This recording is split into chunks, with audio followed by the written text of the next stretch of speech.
Ne mogu više, po ceo dan mesi, peri, peglaj, usisavaj, posao bez prestanka. Bole me krsta, krcka mi svaki zglob. Rešila sam, treba nam kućna pomoćnica i to je to.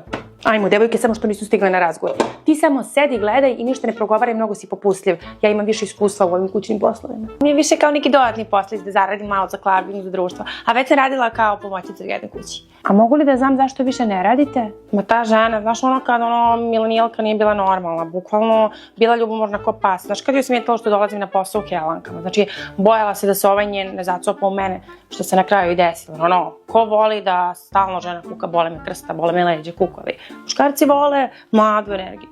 A šta si se ti zagledao? Rekla si da gledam i da ćutim. Kod mene vam je diskrecija zagarantovana. Ja odmah dođem, vidim sve, skeniram, ne vrtim se u krug i tačno znam gde mi je mesto. Mama bre, čisto ovde. Kod komšinice preko puta, haos. Plus stalne svađe, peripetije. Priča se da se razvode.